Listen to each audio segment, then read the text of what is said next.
for being here with the customers, absolutely. And just because I'm here 7 days a week. Yeah. We're closed on Mondays and Tuesdays, but I'm still here, and people get to see me behind the bar, see me in the brew area, and get to talk to me. But yeah, those guys are always accessible to me. Yeah. But I mean, you're the guy. Yeah. Now. Like, I think I'm gonna say that. Like, Thanks. You're the guy that explains it. You're the guy that I contextualizes it. Yeah. John Allen, how are you doing? I'm well, Rob. How are you? Good. So we are here in your new brewery. Yes. Yeah, we been open about 4 months. We're a Mile High Beer Project located in Prescott. And it's been a good first 4 months just getting the word out about the brewery. And we released our first beer last Saturday. Just some issues along the way, getting equipment dialed in, getting the glycol system going. Had a couple little snafus with the glycol and electrical, but we're brewing now. Well, let's talk about this first beer. I'm having the blonde. Yes, and that's what I'm having as well. It's Take Care of Yourself and Each Other. It's American Blonde, 5.2% alcohol, 26 IBUs, 2-row, honey malts, white wheat,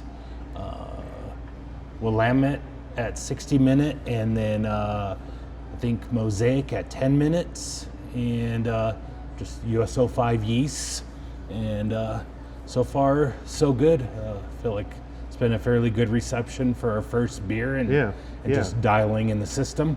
What was the thought process behind the choice of having a blonde ale? Was it something that you just felt like was going to be popular right off the bat in Prescott? Or Prescott is, I think, historic, has been a very blonde heavy town. I know there's other breweries in town that also do it, and it sells very well for them. And I think one of my previous breweries, Granite Mountain Brewing, we sold a lot of blondes because really weren't set up to do lagers then. Right. And I just think the town thoroughly enjoys blonde. I think this one leans kind of lagerish. Yeah. It has a lighter body. Yeah. As with anything that's an ale, it can get kind of thick. Yeah. Or sticky, and this is not that. Yeah, and we're still kind of a cowboy town, and they want their light domestic lagers, and I feel like this meets the need without tying up the tank for 6 weeks.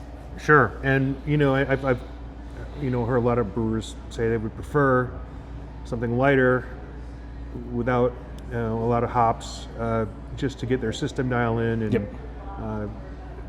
take the take the damage up front and understand that. But so you mentioned Granite Mountain. So you've been brewing for how long then? I believe I started in 2012 at Lonesome Valley Brewing in Prescott Valley. Kind of got into the homebrew game and quickly found myself as an assistant brewer with Lonesome, and worked there for a number of years, and got started a homebrew shop. Felt like the town needed a homebrew shop, and did that for a while, and then ended up leaving there and going to Granite Mountain, and I was there a number of years until they sold. And when I left there, I wasn't quite sure what I was going to do. Like, my other career is I work in healthcare, and I wasn't sure if I was going to go back to school to keep working up in healthcare, or what I was going to do. And then an opportunity came to teach brewing science at Yavapai College, and thought that would be kind of interesting, and trying to help the next generation of brewers, and was there for about 2 years, and unfortunately they closed that program. And then an opportunity came up. The old brewer Jan Brown at Prescott Brewing reached out to me about Brown Bag taking over the old Prescott Brewing location. So I went in there and helped launch that, and was there for a few months and just wasn't the right fit for me. And the old equipment from Granite Mountain became available, and was able to purchase that and started looking for a spot. And we were working on one initial spot that ultimately didn't work out, but I think for the best, because we were able to get this spot. And spent a couple months working on the lease and everything, and then came the city, and that was a holdup of well over 8 months. Sure. And working through all of that, but we finally got open, and we've been open since March the 4th, and it's been great. I just, for years, have wanted a brewery in Prescott, and I've always kind of looked, and then something would get in the way, finances or whatever it may be, and finally was able to pull the trigger and do this. Yeah, it's at one point in Prescott's history, it would be like, you can't open a brewery there. There's too many. Yes. There was, I don't know, maybe 5 or 6 at one point. And they weren't all stepping all over each other. They were in various parts. I mean, Prescott Valley, definitely, it's 30 minutes from here. Yeah. You know what I mean? Even if you're trying to get around town, it's distinct enough that there's that. And then I remember Black Hole. They were the other direction, and of course Prescott has been here forever. Lonesome Valley, again, that's on the other side of the courthouse, man. That's for tourists. That could Yes. be. They have to intentionally walk down that way. Yep.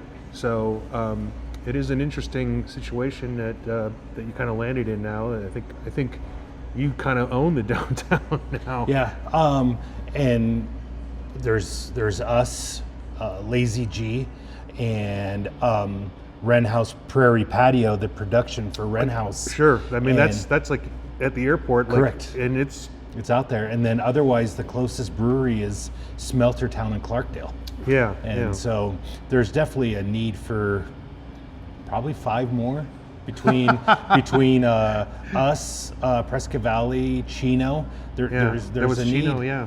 And so yeah, it's kind of a black hole for breweries right now. Yeah. But I think some amazing breweries that we do have here. Yeah. No, I would enjoy the elbow room you have right Yeah, now. yeah.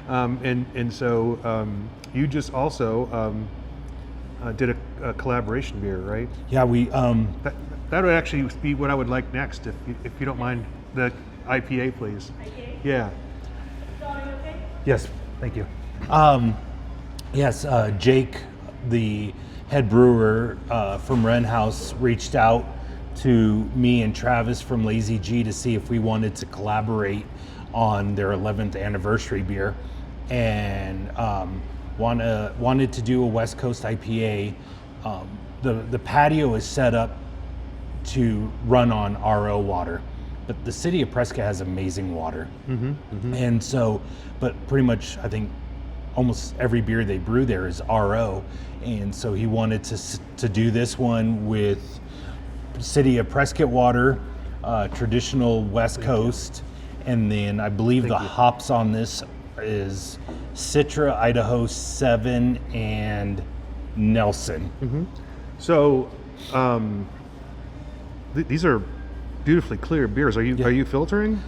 This is Biofine. Biofine. Okay. I mean, that because I remember the system, and it seems like filter would be a kind of a big deal. But this is superior. I mean, I don't know. Keep it up, man. Yeah. Well, that one was brewed at Wren House. Oh, okay. So Okay. but Oh, this yeah. one is That this makes one is sense. me and Biofine. Gotcha. Yeah, this has got a nice little head to it. So you had that brew day, and tell me what that was like. It was a day that I was off from the hospital, and I had planned to do 2 batches here that day, being optimistic and that everything would run smooth with the equipment. I would be able to get 2 batches done. And then Jake reached out to me and said, we're going to do this tomorrow, 6 a.m. And so got over there, started the brew process, and got that beer. I left during the whirlpool, and then I came over here and brewed our first beer, the blonde. And it was one of, I think, 3 beers I brewed that weekend.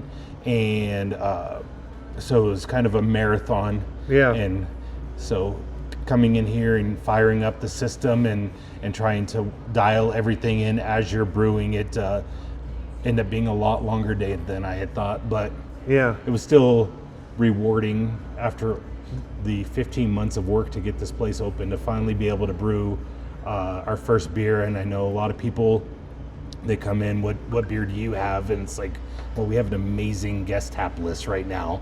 And it's like, well, we'll come back when your beer's on. So it's, and as much as I needed to be brewing sooner, we just ran into a lot of issues. Yeah. No, we can get into that in a little bit, but I know people feel that way, and I know some brewers feel that way. I think it's important personally to get the doors open, make sure your staff is trained, get your draft lines going, get an understanding of how the day's going to go. And it forces you to try different beers. A lot of brewers aren't, like, they brew their own beers, but they don't order them. They don't work with the distribution systems, the deliveries. It's kind of important to understand that, to get a firsthand view of that, because then when you're on the other side and you're selling to and you're having deliveries, I think it informs you as a business a lot to do that. And I'm sure people ask you about those other beers, and you have to give them you bought it, you brought it into the place, so obviously you like it, but it really forces you to sell that beer that you didn't brew, Absolutely. And there's so many great breweries in Arizona, and it helped us to kind of see the beers that sell here. Yeah. Obviously, hazies, West Coast IPAs sell here.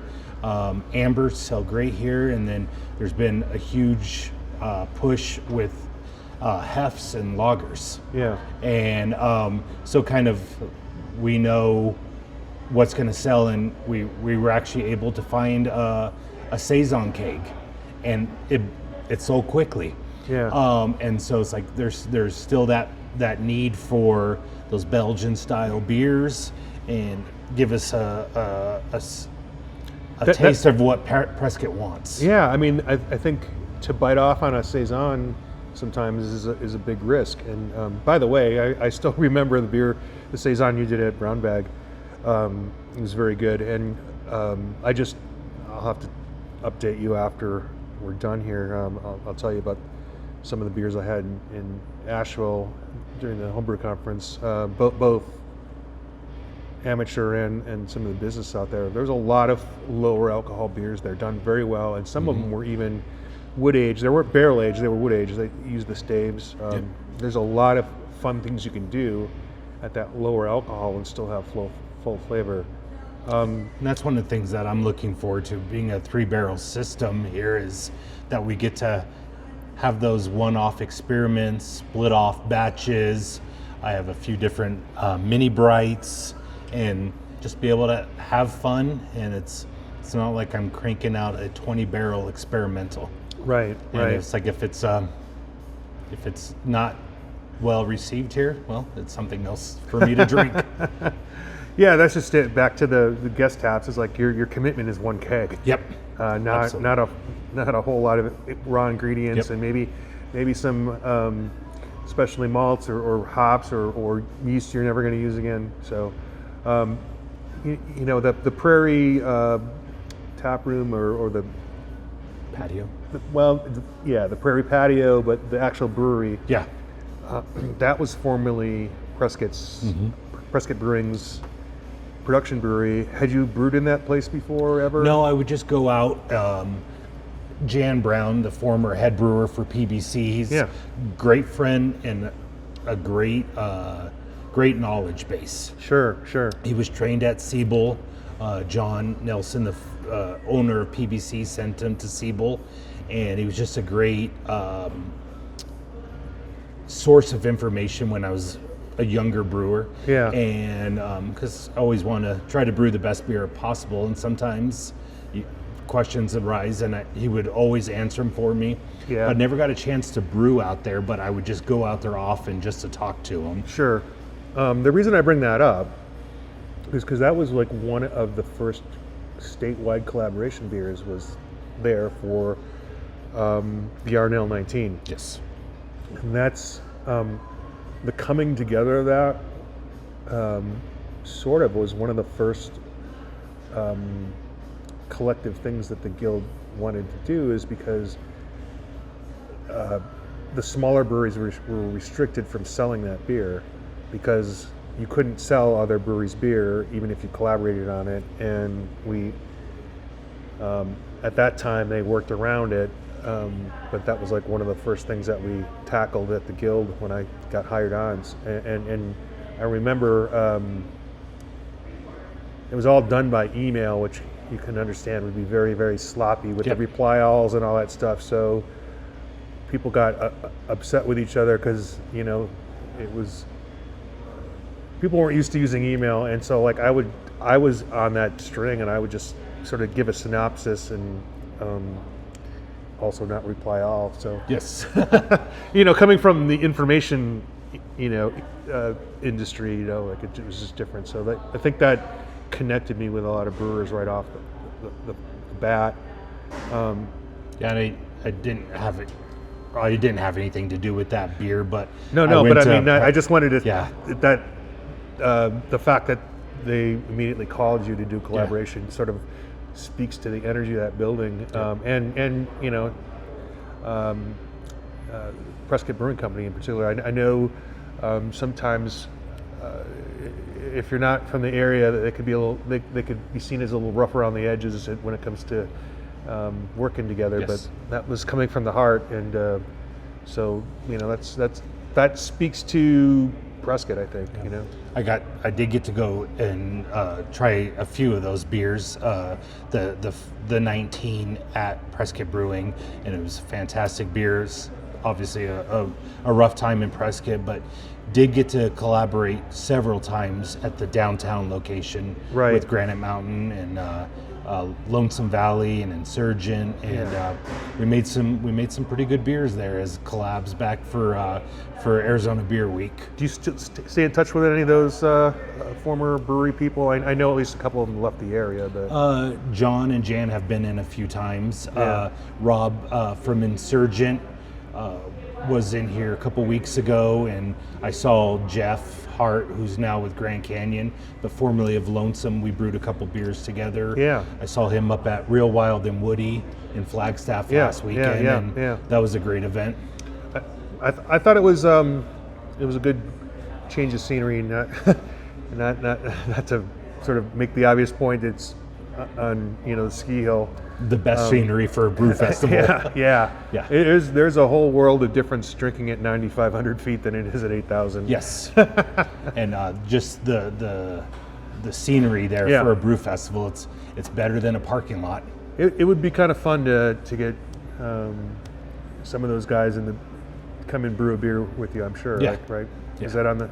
Is that a proposition on the table right now? Oh, absolutely. Yeah. Anyone wants to come to Prescott and hang out, Yeah. I'm down for it. And like I've done outside of Rent House, I've done a collaboration with Simple Machine, and we did a Pilsner, and it turned out great. And so I'm always interested in doing collaborations because I'm always trying to learn more.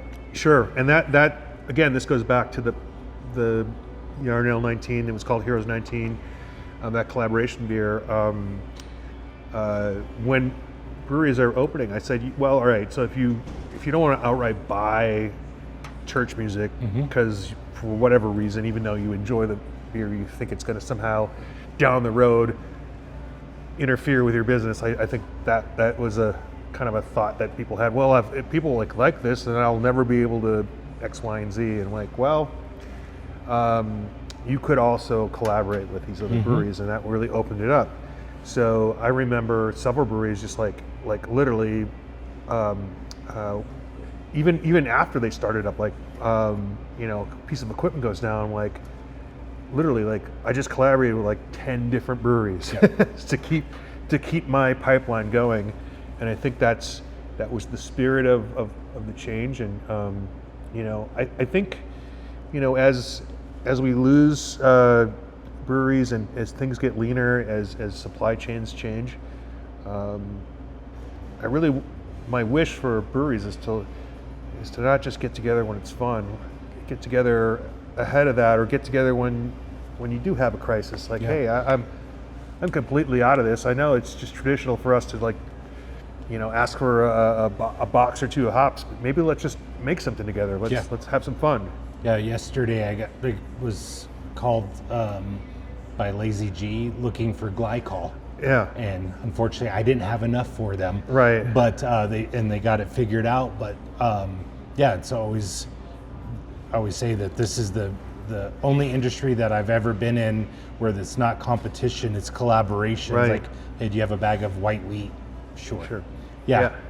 But, or is anyone going down to Marana anytime soon? Yeah. Because, I'm glad you mentioned glycol though, because if anyone remembers the Granite Mountain system, they didn't use anything jacketed, and they used the adiabatic cooling. And as the climate changes, I don't think that's something you can rely on. So no, and so I took we did have 2 7-barrels that were glycol controlled, and then we had 3 3-barrel single wall fermenters that we call them the dresses, and we'd spray them down with water and ice, and I'd go in every morning at 6 a.m. to check temperatures, ice beer, spray this them is down. at Granite Mountain. Yep. Yeah.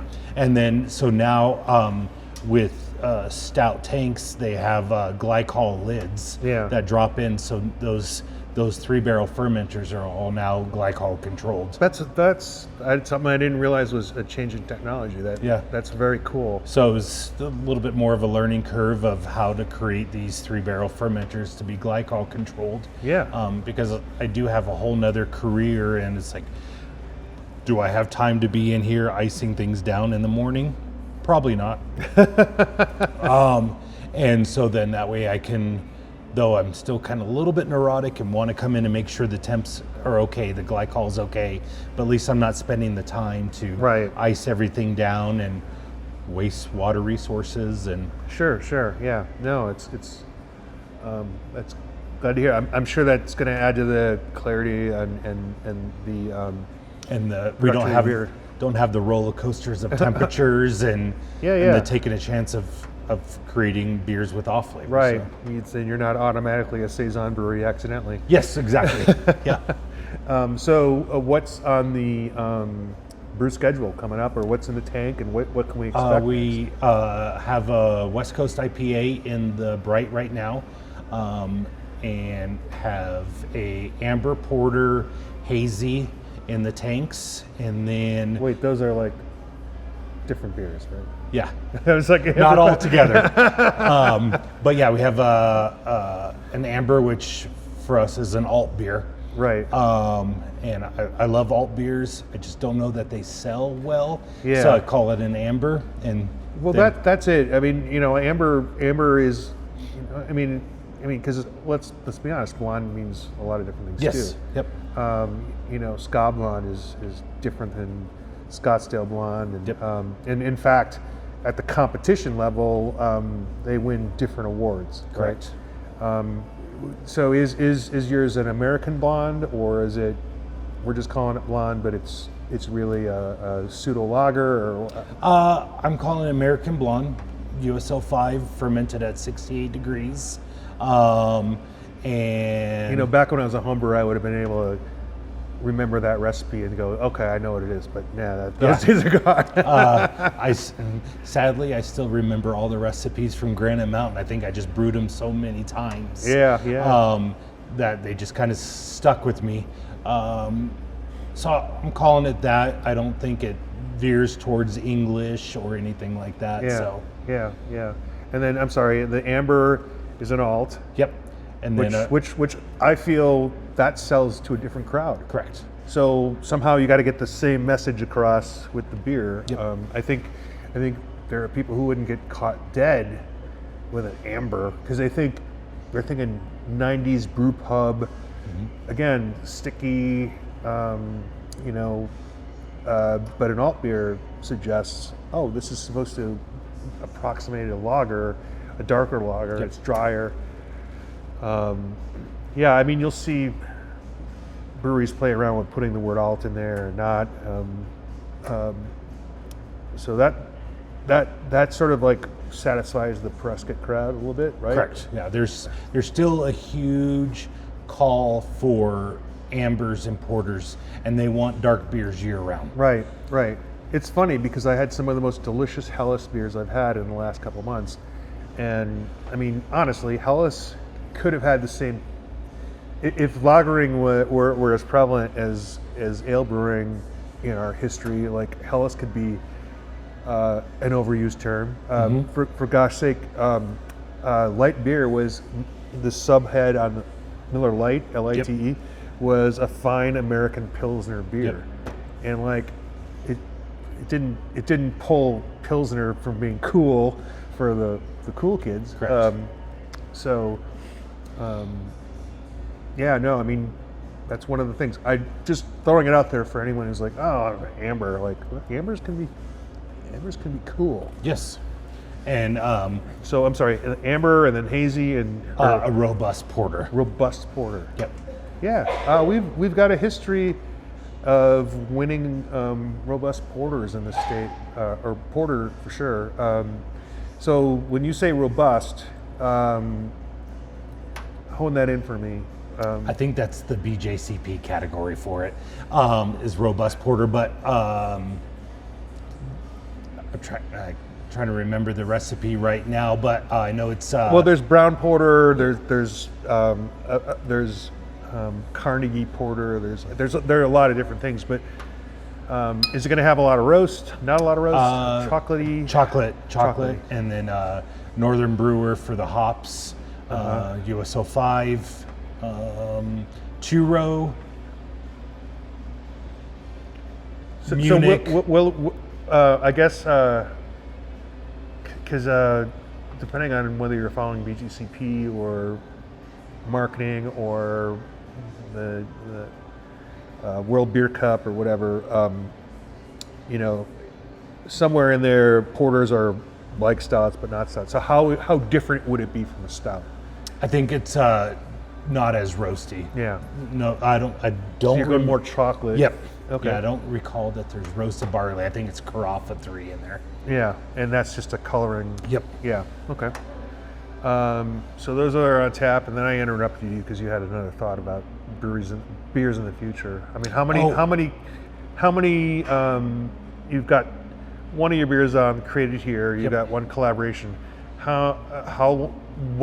What's the schedule for having a more full? Hey, this is Mile High. This is who we are. Tomorrow we should release our West Coast IPA.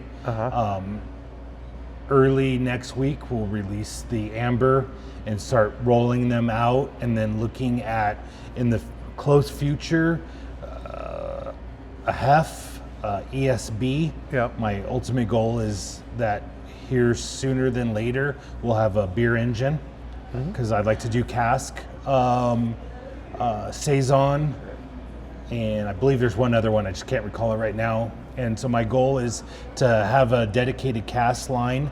I have a bunch of firkins that I've acquired over the time, and then we will also have 2 dedicated nitro taps. Nice. So some of these beers I will offer some. So how many taps do you have right now? I mean, how many total taps? I could do 20. 20. Oh, okay. All right. I don't plan on keeping that many, but I also would like to continue to keep the fun guest taps. Sure. If a brewery puts out a fun beer, and then a dedicated sour line. Okay. I'm excited about the cask ale. And that is something that you got to slow roll up because there's nothing worse than being the only cask drinker at a brewery that hasn't sold one over the weekend, or and like all of a sudden like, oh, this is already. And I'm going to tell you that happens even at bigger breweries, even back in the day when they had a cask run. But I know the guys at Ash, and I know they're very excited about maintaining that tradition. Yeah. And I'm going to make a bold claim. There's Wren House that clearly has the most. Yeah. And has And the they're cask fantastic. mark signature. They have 4 on all the time. Ash has 2 working of the same caliber beer engines, and they'd like nothing less than to be in the mix in terms of, because like they always want to have one on. Now that when you have that equipment, you always like want to have something on. And of course the temptation to keep a homebrewed cask ale on longer than it should be eliminated if we could just like, hey, like I'm the likely candidate. Rob, can you pick up this cask on the way back from Flagstaff? I would love to do that. It's just kind of a bellwether that when cask went away and then Wren House stepped up, and I think Ash has put it out there. I haven't been to Setup in a long time. I know they were a vanguard of it for a long time, but it would really be nice to have all of a sudden a little network.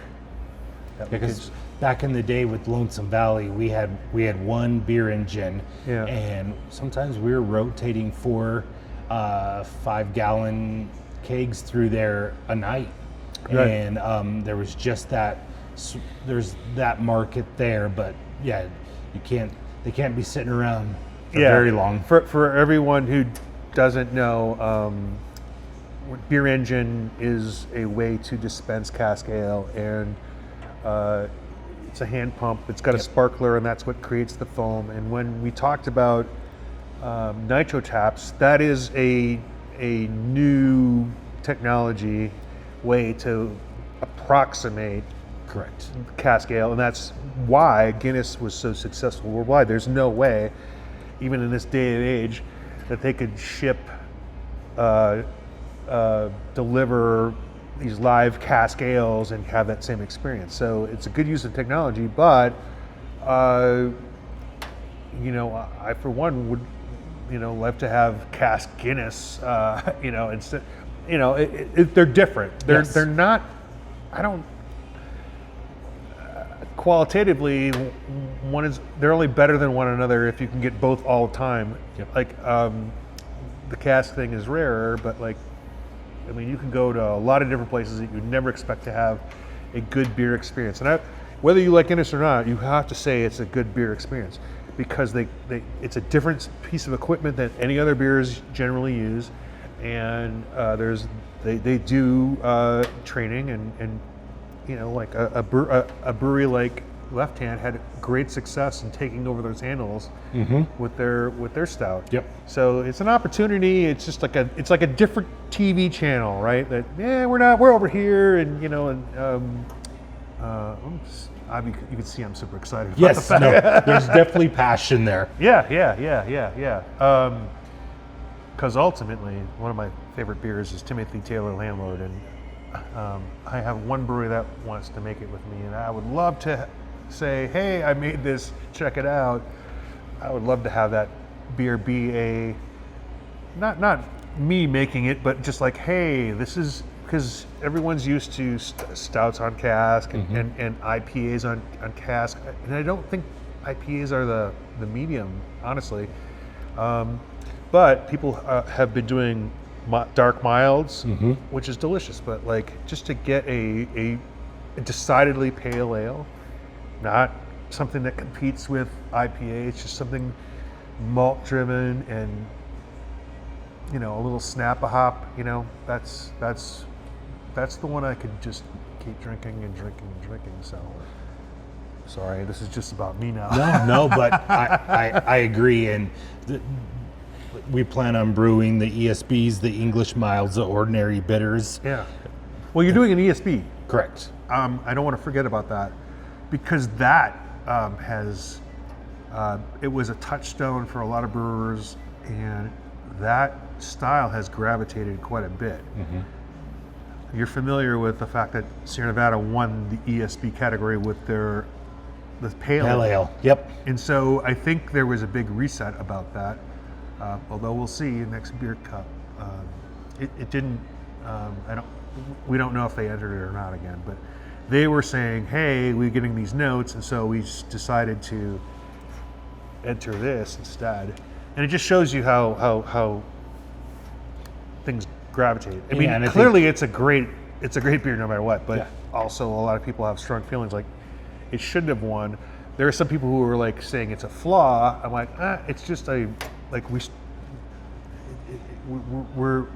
a language reset, right? And I think that as much as we all still love Sierra Nevada Pale Ale, there's been a big shift in pale ales more towards New Zealand and XPAs, and I'll still drink a Sierra Nevada any chance I get on draft, but there's just such a shift, and I think within brewing, like, how do I take this beer, which I think is fantastic, and put it in a category? Yeah. And so, good on Sierra Nevada for figuring out that we could put it in this category, because as much as we all still love the original pale ale, Right. it's shifted like so much with New Zealand hops, and Well, that was the argument. It was like, we're using American hops, and things are going to shift that way. Yeah. And like, the only knock on it was the color, allegedly.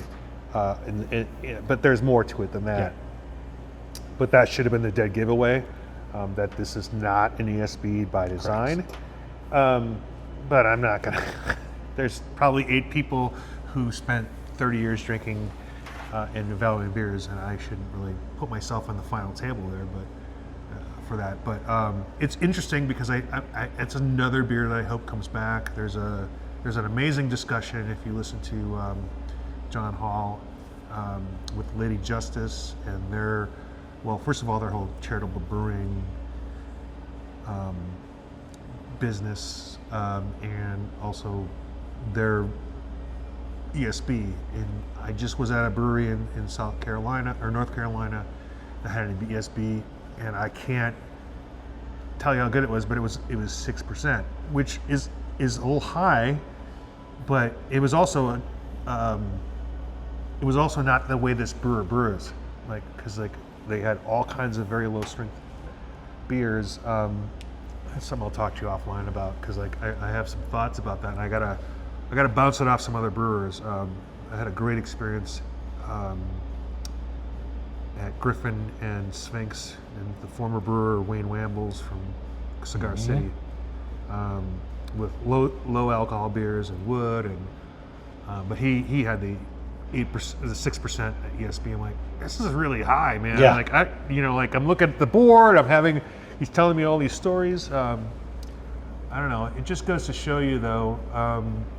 We can talk all we want about styles, but the customer walking in is just looking for an amber or a blonde or something that they understand, and then inevitably maybe they learn a little bit more, and maybe they understand some more of the terminology. It's like we're teaching people to speak our language, and sometimes we've got to take a step back. Yep. Yeah, one of our things here is beer education, and it's something that I'm passionate about, and teaching, and certified Cicerone, and just want to teach. So we're going to start later in July with a Beer 101 history, production of beer, ingredients, and then going into Beer 102, which is beer styles and stuff like that, and teaching some home brewing, extract and all grain. But it's our job to try to teach brewing, not just hand you a beer. And so yeah, I mean, you went from the student to the teacher, literally, and you've literally worked at almost every licensed place here, more or less. I mean, I know you haven't, but where does this come from? Like, where does this desire to sort of do what you do come from?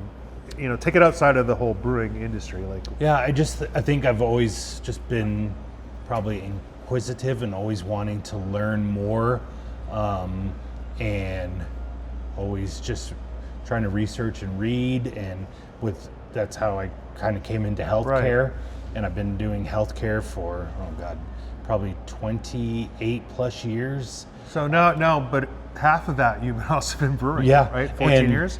Yeah, 16, coming up on 16. Okay, yeah. And it for me was kind of the passion of the science, Right. and being an artist was kind of important to me, but also brewing was my escape from my full-time job. So I had quiet time. I didn't have to deal with insurance companies Right. and patients and families, and I could just come in and try to create something the best I could. Understanding that I'm sure ultimately you want to have this be your full-time job. That would be nice. Do you see a point where you're going to be like, man, I just got to get out of the brewery, go back to my other job for a while to sort of reset, or no? No, I don't think so. No. Like, if a time comes when I can do beer full time, Yeah. that would be great. But You'll have different coworkers and you'll have different Yeah. work experiences. That's all I'm sort of Yeah. referring to. Like, do you think you would ever miss that, or? I don't think they're tuning in right now to this podcast. No, they're not tuning in. Just the amount of documentation and the stuff that you deal with in healthcare. Yeah. I don't know that I would really miss that. And most of my coworkers come here to hang out anyways. So there's a good therapy, nurse, doctor crowd at this brewery. Sure. So So when it comes to beer, and the people you grew up with and the people you know, were you the guy that knew all this stuff and sort of wanted to introduce them to all this stuff, or no, I still think I'm learning all the time. And even among your friends and stuff? um, Are all your friends beer doctors? well, they do know a fair amount. I guess I have been teaching them, and it's but I never feel like I know enough. Right. So, and people, like, I hate when people say, "Oh, are you the brewmaster?" I'm like, no, because I don't know. I don't feel like I'll ever master it, but I just always want to be learning more. And then I have great resources between Travis at Lazy G and Jake at Wren House.